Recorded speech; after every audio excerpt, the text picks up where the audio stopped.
Good morning all. നമ്മൾ പുതിയ ചാപ്റ്ററിലേക്ക് പോവാണ്. Final accounts of banking companies. Banking കമ്പനീസിൻ്റെ ഫൈനൽ അക്കൗണ്ട്സ് എങ്ങനെയാണ് പ്രിപ്പയർ ചെയ്യുന്നതെന്നുള്ളതാണ് ഈ ചാപ്റ്ററിൽ നമ്മൾ നോക്കുന്നത്.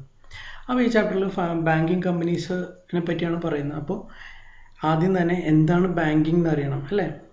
അപ്പോൾ ബാങ്കിങ് എന്താണെന്ന് അറിയണമെന്നുണ്ടെങ്കിൽ നമ്മൾ banking regulation act 1949 section 5 subsection B ഇതിലാണ് ബാങ്കിങ് എന്താണെന്ന് ഡിഫൈൻ ചെയ്തേക്കുന്നത്. എന്താ ബാങ്കിങ് എന്ന് പറഞ്ഞു കഴിഞ്ഞാൽ according to section 5 subsection b of banking regulation act 1949 banking means the accepting for the purpose of lending or investment. banking എന്ന് പറഞ്ഞു കഴിഞ്ഞാൽ അക്സെപ്റ്റ് ചെയ്യുകയാണ്. എന്തിനാണ് അക്സെപ്റ്റ് ചെയ്യുന്നത്? for the purpose of lending or investment. Borrow ചെയ്യാനോ അല്ലെങ്കിൽ invest ചെയ്യാനോ വേണ്ടി അക്സെപ്റ്റ് ചെയ്യുകയാണ്. അതിനെയാണ് ബാങ്കിങ് എന്ന് പറയുക. അപ്പോൾ എന്താണ് അക്സെപ്റ്റ് ചെയ്യുന്നത്? Of deposits of money from the public. പബ്ലിക്കിൻ്റെ കയ്യിൽ നിന്ന് മണി ഡെപ്പോസിറ്റ് ആയിട്ട് അക്സെപ്റ്റ് ചെയ്യുന്നതിനെയാണ് ബാങ്കിങ് എന്ന് പറയുക. അതെന്തിനാണ്? For the purpose of lending or investment. ഇതിൻ്റെ പ്രത്യേകത എന്താ? It is repayable on demand or otherwise. Demand ചെയ്യുമ്പോൾ റീപേ ചെയ്യേണ്ടി വരും ഈ മണി അല്ലേ. It is withdrawable by cheque, draft, order or otherwise. ഈ ഡിമാൻഡ് ചെയ്യുമ്പോൾ എങ്ങനെയൊക്കെ വിഡ്രോ ചെയ്യാം? ഒന്നില്ലെങ്കിൽ ചെക്ക് ഉപയോഗിക്കാം, അല്ലെങ്കിൽ ഡ്രാഫ്റ്റ്, ഓർഡർ ഓർ അതർവൈസ്. അപ്പോൾ ബാങ്കിങ് എന്ന് പറഞ്ഞു കഴിഞ്ഞാൽ the accepting for the purpose of lending or investment of deposits of money from the public, repayable on demand or otherwise, and withdrawal by check, draft, order or otherwise. ഇത് എവിടെയാണ് പറഞ്ഞിരിക്കുന്നത്? Banking regulation act 1949. നിങ്ങൾ ഇത്രയും നാൾ companies act 2013 കേട്ടു, partnership act കേട്ടു അല്ലേ. അപ്പോൾ ഇവിടെ ഒരു പുതിയ ആക്ടിനെ പറ്റി കേൾക്കുകയാണ്, പഠിക്കുകയാണ്. ബാങ്കിങ് റെഗുലേഷൻ ആക്ട് 1949 അതിൻ്റെ സെക്ഷൻ 5 സബ്സെക്ഷൻ ബിയിലാണ് ബാങ്കിങ് എന്താണെന്ന് ഡിഫൈൻ ചെയ്തേക്കുന്നത്. ഒരു ബാങ്കിങ് കമ്പനി എന്ന് പറയുന്നത് വലിയൊരു ഇൻസ്റ്റിറ്റ്യൂഷനാണ്, അല്ലെങ്കിൽ ഒരു ഓർഗനൈസേഷനാണ്. അപ്പോൾ അതിനെ ഗവേൺ ചെയ്യുന്ന അല്ലെങ്കിൽ അതിനെ കൺട്രോൾ ചെയ്യുന്ന കുറേ സ്റ്റാറ്റ്യൂട്ട്സ് ഉണ്ട്. സ്റ്റാറ്റ്യൂട്ട്സ് എന്ന് പറഞ്ഞാൽ നിയമങ്ങൾ. ഇതുപോലെ ഒരു നിയമമാണ് ബാങ്കിങ് റെഗുലേഷൻ ആക്ട്. അതുപോലെ തന്നെ കമ്പനീസ് ആക്ട് ബാധകമാണ് ബാങ്കിങ് കമ്പനീസിന്. പിന്നെ the reserve bank of India act 1934, പിന്നെ സർഫാസി ആക്ട്. സർഫാസി ആക്ട് എന്ന് പറഞ്ഞാൽ securitisation and reconstruction of financial assets and enforcement of securities interest act 2002. SARFAESI act ബാധകമാണ്. ലിമിറ്റേഷൻ ആക്ട് ബാധകമാണ്. Trust act ബാധകമാണ്. Societies act ബാധകമാണ്. കണ്ടമാനം statutes ബാധകമായിട്ടുള്ളൊരു ഓർഗനൈസേഷനാണ് banking companies എന്ന് പറഞ്ഞു കഴിഞ്ഞാൽ. അപ്പോൾ കുറേ ഒരു 70 എബോവ് ആക്ട്സ് ബാങ്കിനെ ഗവേൺ ചെയ്യുന്നുണ്ട് അല്ലെങ്കിൽ കൺട്രോൾ ചെയ്യുന്നുണ്ട്. പിന്നെ സെബി ഗൈഡ് ലൈൻസ്, കുറേ ഗൈഡ് ലൈൻസും റൂൾസും ഒക്കെ കൺട്രോൾ അല്ലെങ്കിൽ ഗവേൺ ചെയ്യുന്ന ഒരു ഓർഗനൈസേഷനാണ് ബാങ്ക്സ് എന്ന് പറയുന്നത്. ഇപ്പോൾ താഴെ ഒരു ലിങ്ക് തന്നിട്ടുണ്ട്, നിങ്ങൾക്ക് ഫ്രീ ടൈം കിട്ടുമ്പോൾ നോക്കുക ഏതൊക്കെ ആക്ട്സ് ആണ് ബാങ്കിങ് കമ്പനീസിന് ബാധകമായിട്ടുള്ളതെന്ന്. കുറേ ആക്ട്സ് ഉണ്ട്, കുറേ ലിസ്റ്റ് ഓഫ് ആക്ട്സ് ഉണ്ട്. ഇവിടെ ഓരോന്നും എടുത്ത് പറയാൻ പറ്റില്ല, അത്രയും ആക്ട്സ് അല്ലെങ്കിൽ സ്റ്റാറ്റ്യൂട്ട് ബാധകമാണ്. ഇനി ബാങ്ക്സിനെ ജനറലി രണ്ടായിട്ടാണ് ക്ലാസിഫൈ ചെയ്തേക്കുന്നത്. കൊമേഴ്ഷ്യൽ ബാങ്ക്സിനെ പറ്റിയാണ് നമ്മൾ ഈ ചാപ്റ്ററിൽ പഠിക്കുന്നത്. അപ്പോൾ കൊമേഴ്ഷ്യൽ ബാങ്ക്സിനെ രണ്ടായിട്ടാണ് നമ്മൾ ക്ലാസിഫൈ ചെയ്യുന്നത് ഇന്ത്യയിൽ. ഒന്ന് ഷെഡ്യൂൾ കൊമേഴ്ഷ്യൽ ബാങ്ക്, രണ്ട് ഷെഡ്യൂൾ കോപ്പറേറ്റീവ് ബാങ്ക്. ഈ ഷെഡ്യൂൾഡ് കൊമേഴ്ഷ്യൽ ബാങ്കിനെ തന്നെ 5 വീണ്ടും സബ് ഡിവൈഡ് ചെയ്തിട്ടുണ്ട്. ഷെഡ്യൂൾ കോപ്പറേറ്റീവ് ബാങ്കിനെ 2 ആയിട്ടും സബ് ഡിവൈഡ് ചെയ്തിട്ടുണ്ട്. അതെങ്ങനെയൊക്കെയാണ്? ഷെഡ്യൂൾ കൊമേഴ്ഷ്യൽ ബാങ്കിനെ 5 ക്ലാസിഫൈ ചെയ്തിട്ടുണ്ടെന്ന് പറഞ്ഞു അല്ലേ. ആദ്യത്തെ എന്ന് പറഞ്ഞു കഴിഞ്ഞാൽ നാഷണലൈസ്ഡ് ബാങ്ക്. നാഷണലൈസ്ഡ് ബാങ്ക് എന്ന് പറഞ്ഞു കഴിഞ്ഞാൽ majority of stake will be in the hands of government അല്ലേ. എക്സാമ്പിൾ എന്തൊക്കെയാണ്? Bank of Baroda, bank of India, Indian bank, bank of Baroda എല്ലാം നാഷണലൈസ്ഡ് ബാങ്കാണ്. കൂടാതെ ഡെവലപ്മെൻറ്റ് ബാങ്ക് എന്ന് പറയുമ്പോൾ ഇന്ത്യയിൽ NABARD, EXIM, export import bank ഒക്കെ ഡെവലപ്മെൻറ്റ് ബാങ്കാണ്. ഒരു സ്പെഷ്യലൈസ്ഡ് കാര്യങ്ങളാണ് അവർ നോക്കുന്നത്. ഓക്കെ. ഇനി റീജിയണൽ റൂറൽ ബാങ്ക്. കേരളത്തിൽ റീജിയണൽ റൂറൽ ബാങ്ക് എന്ന് പറഞ്ഞു കഴിഞ്ഞാൽ ഏതാ? കേരള ഗ്രാമീൺ ബാങ്ക്. അതാണ് കേരളത്തിലുള്ള ആയിക്കൂടി ഒരേ ഒരു റീജിയണൽ റൂറൽ ബാങ്ക്, അതായത് കേരള ഗ്രാമീൺ ബാങ്ക്. മുന്നേ 2 ബാങ്കായിരുന്നു, North Malabar Gramin Bank, South Malabar Gramin Bank. അപ്പോൾ അത് അമാൽഗമേറ്റ് ചെയ്ത് മെർജ് ചെയ്ത് ഒറ്റ ബാങ്കായി. എൻ്റെ പേരാണ് കേരള ഗ്രാമീൺ ബാങ്ക്. പിന്നുള്ളത് ഫോറിൻ ബാങ്ക്സ്. ഫോറിൻ ബാങ്ക്സ് എന്തൊക്കെയുണ്ട് ഇന്ത്യയിൽ? City bank, BNP പാരിബ, RBS, royal bank of Scotland, bank of Bahrain, കുറേ ബാങ്ക്സ് ഉണ്ട് അല്ലേ. പുറത്ത് ഇൻകോർപ്പറേറ്റ് ചെയ്ത് അല്ലെങ്കിൽ രജിസ്റ്റർ ചെയ്തിട്ട് അവരുടെ ബ്രാഞ്ചസ് ഇന്ത്യയിൽ പ്രവർത്തിക്കുന്നുണ്ട്. അതിനെ ഫോറിൻ ബാങ്ക്സ് എന്ന് പറയും. പ്രൈവറ്റ് സെക്ടർ ബാങ്ക് ഇന്ത്യയിലുള്ള ICICI, ആക്സിസ്. ഇനി പ്രൈവറ്റ് സെക്ടറിനെ തന്നെ 2ആയിട്ട് RBI ക്ലാസിഫൈ ചെയ്തിട്ടുണ്ട്. എന്തൊക്കെയാണ്? Old private sector bank, new private sector bank. Old private sector ബാങ്കിൽ വരുന്ന ബാങ്കുകളാണ് Federal Bank, Catholic Syrian Bank, South Indian Bank ഒക്കെ പണ്ട് തുടങ്ങിയുള്ള ബാങ്കുകളാണ്. Jammu and Kashmir Bank, Karnataka Bank ഒക്കെ. ഇനി ന്യൂ പ്രൈവറ്റ് സെക്ടർ ബാങ്ക് ഉണ്ട്. അതിൽ വരുന്നതാണ് ന്യൂജൻ ബാങ്ക്സ് എന്ന് നമ്മൾ വിളിക്കുന്ന ICICI, axis, HDFC, Bandhan bank ഒക്കെ. ഓക്കെ, ഇനി നിങ്ങളുടെ ഈ ഒരു ലിസ്റ്റിൽ, ഇത്രയും പറഞ്ഞ ലിസ്റ്റിൽ പെടാത്തൊരു ബാങ്ക് ഉണ്ട്. അതും കൂടി ക്ലാസിഫിക്കേഷനിൽ ആക്ച്വലി ഉൾപ്പെടുത്തേണ്ടതാണ്. State bank of India. State bank of India നിങ്ങളുടെ അടുത്ത് പലരും പറയും ഇറ്റ്സ് എ നാഷണലൈസ്ഡ് ബാങ്ക് എന്ന്. പക്ഷേ state bank of India is not a nationalised bank. State bank of India എന്താണ്? ഒരു പബ്ലിക് സെക്ടർ അണ്ടർടേക്കിംഗ് ആണ്, ഒരു പബ്ലിക് സെക്ടർ ബാങ്ക് ആണ്. സ്റ്റേറ്റ് ബാങ്ക് ഓഫ് ഇന്ത്യക്ക് സെപ്പറേറ്റ് ഒരു എൻറ്റിറ്റി അല്ലെങ്കിൽ ഐഡൻറ്റിറ്റി ഉണ്ട്. State bank of India act 1955 അനുസരിച്ച് എസ്റ്റാബ്ലിഷ് ചെയ്ത് അല്ലെങ്കിൽ ഇൻകോർപ്പറേറ്റ് ചെയ്തൊരു കമ്പനിയാണ്, ഒരു ബാങ്കാണ് സ്റ്റേറ്റ് ബാങ്ക് ഓഫ് ഇന്ത്യ.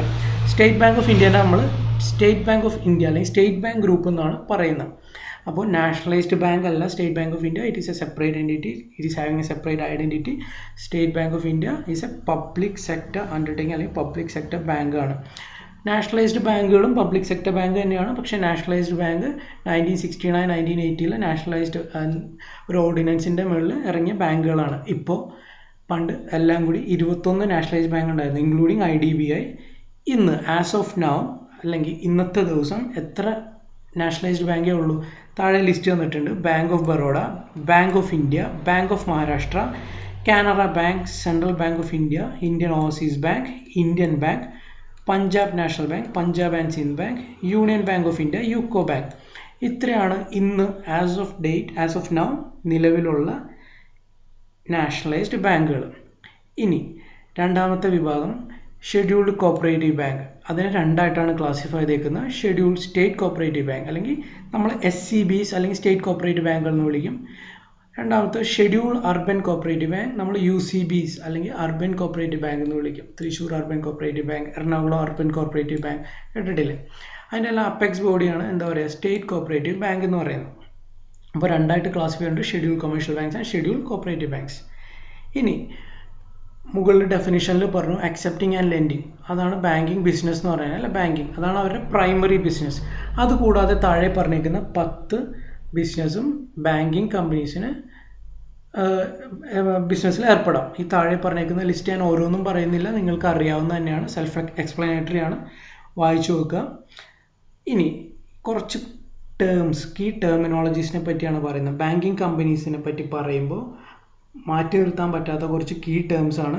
പ്രത്യേകിച്ച് അക്കൗണ്ട്സ് പറയും, അക്കൗണ്ടിങ്ങിനെ പറ്റി പറയുമ്പോൾ ബാങ്കിങ് കമ്പനിയുടെ ഫൈനൽ അക്കൗണ്ടിങ്, ഫിനാൻഷ്യൽ അക്കൗണ്ടിങ്ങിനെ പറ്റി പറയുമ്പോൾ മാറ്റി നിർത്താൻ പറ്റാത്ത കുറച്ച് കീ ടേംസ് ആണ്. ആദ്യത്തെ കീ ടേം എന്ന് പറയുന്നത് ക്യാഷ് റിസർവ് റേഷ്യോ അല്ലെങ്കിൽ CRR, പോപ്പുലർലി നമ്മൾ വിളിക്കുന്ന CRR എന്നാണ്. ക്യാഷ് റിസർവ് റേഷ്യോ എന്ന് പറഞ്ഞാൽ എന്താ? ഒരു ബാങ്കിൻ്റെ ടോട്ടൽ ഡെപ്പോസിറ്റ് റിസർവ് ബാങ്ക് പറയും ഇത്ര % ലിക്വിഡ് ക്യാഷ് ആയിട്ട് മെയിൻറ്റെയിൻ ചെയ്യണം. ഫോർ എക്സാമ്പിൾ സ്റ്റേറ്റ് ബാങ്കിൻ്റെ തന്നെ എടുക്കാം. സ്റ്റേറ്റ് ബാങ്കിൻ്റെ ടോട്ടൽ ഡെപ്പോസിറ്റിൻ്റെ സർട്ടൻ % ലിക്വിഡ് ക്യാഷിൽ മെയിൻറ്റെയിൻ ചെയ്യണമെന്ന് RBI മാൻഡേറ്റ് ചെയ്തിട്ടുണ്ടാവും. ആ സർട്ടൻ % എത്രയാണെന്നുള്ളത് ടൈം അല്ലെങ്കിൽ കറണ്ട് എക്കണോമിക് സെനാരിയോ അനുസരിച്ച് മാറും. ഇപ്പോഴത്തെ പ്രിവെയിലിംഗ് റേറ്റ് എന്ന് പറഞ്ഞു കഴിഞ്ഞാൽ 3% ആണ്. അതായത് സപ്പോസ് SBIക്ക് ടോട്ടൽ 100 rupeesൻ്റെ ഡെപ്പോസിറ്റ് ഉണ്ട്. Total deposit is equal to 100 rupees state bank of India. അങ്ങനെയാണെങ്കിൽ ക്യാഷ് റിസർവ് റേഷ്യോ മെയിൻറ്റെയിൻ ചെയ്യേണ്ടത് ₹3 ആണ്. അതായത് 100ൻ്റെ 3%. അതായത് ടോട്ടൽ ഡെപ്പോസിറ്റിൻ്റെ certain % should be in the form of liquid cash. ഇപ്പോഴത്തെ പ്രിവെയിലിംഗ് CRR അല്ലെങ്കിൽ ക്യാഷ് റിസർവ് റേഷ്യോ എന്ന് പറയുന്നത് 3% ആണ്. It depends on the current economic scenario, inflation ആണോ ഡിഫ്ലേഷൻ ആണോ എന്നൊക്കെ നോക്കി RBI മോണിറ്ററി പോളിസി ഇഷ്യൂ ചെയ്യുമ്പോൾ പറയുന്ന റേറ്റ് ആണ് 3%. ഇപ്പോഴത്തെ പ്രിവെയിലിംഗ് റേറ്റ് ഈസ് 3%. അടുത്ത റേഷ്യോ അല്ലെങ്കിൽ അടുത്ത കീ ടെർമിനോളജി എന്ന് പറഞ്ഞു കഴിഞ്ഞാൽ സ്റ്റാറ്റ്യൂട്ടറി ലിക്വിഡിറ്റി റേഷ്യോ അല്ലെങ്കിൽ SLR. എന്താണ് SLR? RBI പറഞ്ഞിട്ടുണ്ട് ഒരു ബാങ്കിൻ്റെ net demand and time liabilities. എന്താണ് net demand and time liabilities എന്ന് പറയുന്നത്? നമുക്ക് ആദ്യം net demand and time liabilities എന്താണെന്ന് നോക്കാം. ഒരു ബാങ്കിൻ്റെ net demand and time liabilities അല്ലെങ്കിൽ NDTL എന്ന് പറഞ്ഞു കഴിഞ്ഞാൽ demand and time liabilities minus deposits with other bank. അപ്പോൾ ഡിമാൻഡ് ആൻഡ് ടൈം ലയബിലിറ്റീസ് എന്ന് പറഞ്ഞാൽ എന്താ? ഒരു ബാങ്കിൻ്റെ ലയബിലിറ്റി അല്ലെങ്കിൽ ഡിമാൻഡ് ആൻഡ് ടൈം ലയബിലിറ്റി എന്ന് പറയുന്നത് ബാങ്കിൻ്റെ savings bank, fixed deposit, recurring deposit, അതൊക്കെയാണ് ലയബിലിറ്റീസ് എന്ന് പറയുന്നത്. അതായത് ബാങ്ക് കസ്റ്റമേഴ്സിന് തിരിച്ചു കൊടുക്കാനുള്ള, അതാണല്ലോ ബാങ്കിൻ്റെ ലയബിലിറ്റി. ആ ലയബിലിറ്റീസ് മൈനസ് ഇനി ആ ബാങ്കിന് വേറെ ബാങ്കിൽ ഡെപ്പോസിറ്റ് ഉണ്ടാവും, അത് ബാങ്കിനെ സംബന്ധിച്ച അസറ്റാണ് അല്ലേ. അപ്പോൾ demand and time liabilities in the form of deposits minus deposits with other bank, അതിനാണ് എന്ത് പറയുക, net demand and time liabilities. Reserve bank mandate ചെയ്തേക്കുന്നത് എന്താണെന്ന് വെച്ച് കഴിഞ്ഞാൽ ഈ നെറ്റ് ഡിമാൻഡ് ആൻഡ് ടൈം ലയബിലിറ്റീസിൻ്റെ specified percentage should be maintained in the form of cash, gold or other liquid assets. അതായത് ലിക്വിഡ് അസറ്റ്സിൻ്റെ ഫോമിൽ ഒരു സർട്ടൻ പെർസെൻറ്റേജ്, എന്തിൻ്റെ certain percentage, net demand and time liabilities of the ബാങ്കിൻ്റെ certain percentage should be maintained in liquid asset. Liquid asset എന്ന് പറയുമ്പോൾ it can be cash, gold or other liquid asset. Other liquid asset എന്ന് പറയുമ്പോൾ marketable securities ആവാം, പെട്ടെന്ന് cash ആക്കാൻ പറ്റുന്ന എല്ലാ കാര്യങ്ങളും എന്താ പറയുക, ലിക്വിഡ് അസറ്റ്. ഓക്കെ, അപ്പോൾ ക്യാഷ് ആവാം, ഗോൾഡ് ആവാം, അതർ ലിക്വിഡ് അസറ്റ്സ് ആവാം. എക്സ്ക്ലൂഡിങ് ക്യാഷ് റിസർവ് റേഷ്യോ, അതായത് നമ്മൾ മുകളിൽ പറഞ്ഞ ക്യാഷ് റിസർവ് റേഷ്യോ ഇൻക്ലൂഡ് ചെയ്യാതെ, ഇത് കൂടാതെ certain specified percentage should be maintained in liquid assets in the form of liquid assets. അപ്പോൾ ഇപ്പോഴത്തെ പ്രിവെയിലിംഗ് പെർസെൻറ്റേജ് അല്ലെങ്കിൽ ഇപ്പോഴത്തെ പ്രിവെയിലിംഗ് സ്റ്റാറ്റ്യൂട്ടറി ലിക്വിഡിറ്റി റേഷ്യോ എന്ന് പറഞ്ഞു കഴിഞ്ഞാൽ 18.5% ആണ്. ഓക്കെ, നിങ്ങൾക്ക് ചിലപ്പോൾ പ്രോബ്ലം ചെയ്യുമ്പോൾ ആ പ്രോബ്ലത്തിൽ ഇത്ര പെർസെൻറ്റേജ് ആണെന്നൊക്കെ പറഞ്ഞിട്ടുണ്ടാവും. ഇപ്പോഴത്തെ കറണ്ട് റേഷ്യോ 18.5% ആണ് സ്റ്റാറ്റ്യൂട്ടറി ലിക്വിഡിറ്റി റേഷ്യോ. അപ്പോൾ എന്താ പറയുന്നത്, സ്റ്റാറ്റ്യൂട്ടറി ലിക്വിഡിറ്റി റേഷ്യോ എന്ന് പറയുന്നത് അതായത് total net demand and time liabilities in a certain percentage should be maintained in the form of cash, gold or other liquid assets. ഈ statutory liquidity ratio reserve ബാങ്കിന് increase ചെയ്യാം, decrease ചെയ്യാം. പക്ഷേ more than 40% reserve ബാങ്കിന് increase ചെയ്യാൻ പറ്റില്ല. Up to 40% വരെ reserve bank of ഇന്ത്യക്ക് ഇൻക്രീസ് ചെയ്യാം. റിസർവ് ബാങ്കിൻ്റെ അതോറിറ്റി എന്ന് പറയുന്നത് അപ് ടു 40% വരെ. അത് depending on the economic scenario it changes. അപ്പോൾ ചിലപ്പോൾ 20% ആയിരിക്കാം, ചിലപ്പോൾ 25% ആയിരിക്കാം. ഇവിടെ ഒരു എക്സാമ്പിൾ തന്നിട്ടുണ്ട് നെറ്റ് ഡിമാൻഡ് ആൻഡ് ടൈം ലയബിലിറ്റീസിൻ്റെ. Suppose a bank has deposited 5,000 in other bank. ഒരു ബാങ്ക് വേറൊരു ബാങ്കിൽ 5,000 രൂപ ഡെപ്പോസിറ്റ് ചെയ്തിട്ടുണ്ട്, 5,000 rupees ആയിട്ട് നമുക്ക് എടുക്കാം. And is total demand and time liabilities including other bank deposit is 10,000. അപ്പോൾ ഡിമാൻഡ് ആൻഡ് ടൈം ലയബിലിറ്റീസ് എന്ന് പറഞ്ഞാൽ 10,000 ആണ്. അപ്പോൾ net demand and time liabilities എന്ന് പറഞ്ഞാൽ എന്താ, 10,000 മൈനസ് 5,000, അതായത് 5,000 അല്ലേ. ഇതിൻ്റെ 18.5% ആണ് എന്ത് പറയുന്നത്, സ്റ്റാറ്റ്യൂട്ടറി ലിക്വിഡിറ്റി റേഷ്യോ. അത് RBI മെയിൻറ്റെയിൻ ചെയ്യണം. RBI മെയിൻറ്റെയിൻ ചെയ്യണം എന്ന് പറയുന്നത് RBI എങ്ങനെ, RBI ഓരോ ബാങ്കിനും ഓരോ കറൻസി ചെസ്റ്റ് എന്ന് പറയും. കറൻസി ചെസ്റ്റ് നിങ്ങൾ കേട്ടിട്ടുണ്ടോ അറിയില്ല. ഓരോ ബാങ്കിനും ഒരു പെർട്ടിക്കുലർ റീജിയനിൽ ഒരു ബാങ്ക് ആയിരിക്കും കറൻസി ചെസ്റ്റ് മെയിൻറ്റെയിൻ ചെയ്യുന്നത്. സപ്പോസ് ഇപ്പോൾ എറണാകുളത്ത് ബാങ്ക് ഓഫ് ബറോഡ ആണെങ്കിൽ ബാങ്ക് ഓഫ് ബറോഡയുടെ കറൻസി ചെസ്റ്റ് എന്ന് പറയുന്ന ഒരു ബ്രാഞ്ച് ഉണ്ടാവും. ഈ കറൻസി ചെസ്റ്റ് എന്ന് പറയുന്നത് റിസർവ് ബാങ്കിൻ്റെ റെപ്രസെൻറ്റേറ്റീവായിട്ട് പ്രവർത്തിക്കുന്ന ഒരു ഇതാണ് ബ്രാഞ്ച്. അതായത് അവിടെയാണ് നമ്മൾ എന്തുകൊണ്ട് ചെയ്യുക, ഈ സ്റ്റാറ്റ്യൂട്ടറി ലിക്വിഡിറ്റി റേഷ്യോ മെയിൻറ്റെയിൻ ചെയ്യുക, ക്യാഷ് റിസർവ് റേഷ്യോ ഒക്കെ മെയിൻറ്റെയിൻ ചെയ്യുക. ചില സ്ഥലങ്ങളിൽ RBIയുടെ ബ്രാഞ്ച് ഉണ്ട്, അവിടെ തന്നെ മെയിൻറ്റെയിൻ ചെയ്യും. RBIയുടെ ബ്രാഞ്ച് ഇല്ലാത്തടത്ത് കറൻസി ചെസ്റ്റുകൾ പ്രവർത്തിക്കുന്നുണ്ടാവും. കറൻസി ചെസ്റ്റിലാണ് സ്റ്റാറ്റ്യൂട്ടറി ലിക്വിഡിറ്റി റേഷ്യോ അല്ലെങ്കിൽ SLR, CRR ഒക്കെ മെയിൻറ്റെയിൻ ചെയ്യുന്നത്. ഇനി അടുത്ത കീ ടേം എന്ന് പറയുന്നത് റിപ്പോ റേറ്റ്. എന്താണ് റിപ്പോ റേറ്റ്? റിപ്പോ റേറ്റിൻ്റെ ഫുൾ ഫോം എന്ന് പറഞ്ഞു കഴിഞ്ഞാൽ റീപർച്ചേസ് റേറ്റ്. റിപ്പോ റേറ്റിൻ്റെ full form repurchase rate. The prevailing rate is 4%. ഇപ്പോഴത്തെ റേറ്റ് എന്ന് പറയുന്നത് 4% ആണ്. കമേഴ്ഷ്യൽ ബാങ്ക്, നമ്മൾ മുകളിൽ പറഞ്ഞ കമേഴ്ഷ്യൽ ബാങ്കുകളിൽ എപ്പോഴെങ്കിലും ഫണ്ടിൻ്റെ ആവശ്യം വരികയാണ്, അങ്ങനെയാണെങ്കിൽ ആരെടുത്ത് ചെല്ലും, ആ കൺട്രിയിലെ അപ്പെക്സ് ബാങ്ക് അല്ലെങ്കിൽ സെൻട്രൽ ബാങ്ക്. നമ്മുടെ അപ്പെക്സ് ബാങ്ക് അല്ലെങ്കിൽ സെൻട്രൽ ബാങ്ക് ഏതാ, റിസർവ് ബാങ്ക് ഓഫ് ഇന്ത്യ. അപ്പോൾ ഒരു കമേഴ്ഷ്യൽ ബാങ്കിന് ഫണ്ടിൻ്റെ ആവശ്യം വന്നു കഴിഞ്ഞാൽ അവരെന്ത് ചെയ്യും, റിസർവ് ബാങ്കിൻ്റെ അടുത്ത് ചെല്ലും. റിസർവ് ബാങ്കിൻ്റെ അടുത്ത് ചെല്ലുമ്പോൾ ഫണ്ട് തരാമെന്ന് പറയും, ഇൻ ലീവ് ഓഫ് സെക്യൂരിറ്റീസ്. അവരുടെ എന്തെങ്കിലും സെക്യൂരിറ്റി ഉണ്ടെങ്കിൽ അത് കൊടുത്തു കഴിഞ്ഞാൽ റിസർവ് ബാങ്ക് ഓഫ് ഇന്ത്യ പറയും ഞങ്ങൾ ക്യാഷ് തരാം അല്ലെങ്കിൽ എമൗണ്ട് ആവശ്യമുള്ള ഫണ്ട് തരാം. അപ്പോൾ ആ കൊടുക്കുന്ന ഫണ്ട്, അതായത് സെക്യൂരിറ്റീസിന് പകരം ഫണ്ട് കൊടുക്കും. ആ കൊടുക്കുന്ന ഫണ്ടിന് ഇൻട്രസ്റ്റ് ചാർജ് ചെയ്യും, ഒരു ഇൻട്രസ്റ്റ് റേറ്റ്. ആ ഇൻട്രസ്റ്റ് റേറ്റിനെയാണ് റിപ്പോ റേറ്റ് എന്ന് പറയുക. അത് കറൻറ്റ് പ്രിവെയിലിംഗ് റേറ്റ് 4% ആണ്. ഇതും ഇൻഫ്ലേഷനും ഡിഫ്ലേഷനും ഒക്കെ കൺട്രോൾ ചെയ്യാൻ വേണ്ടി ഉപയോഗിക്കുന്ന ഒരു ടൂളാണ്.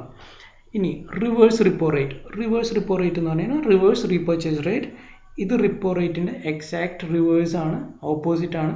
അതായത് RBIക്ക് എന്തെങ്കിലും ഫണ്ടിൻ്റെ ആവശ്യം വന്ന് എന്ത് ചെയ്യും, കമേഴ്ഷ്യൽ ബാങ്ക്സിൻ്റെ അടുത്ത് എക്സസ് ക്യാഷ് വല്ലതും ഉണ്ടെങ്കിൽ RBI പറയും ഫണ്ട് നിങ്ങൾ ഞങ്ങളുടെ അടുത്ത് കൊണ്ടുവന്ന് പാർക്ക് ചെയ്തോളൂ, ഡെപ്പോസിറ്റ് ചെയ്തോളൂ, ഞങ്ങൾ ഇൻട്രസ്റ്റ് തരാം.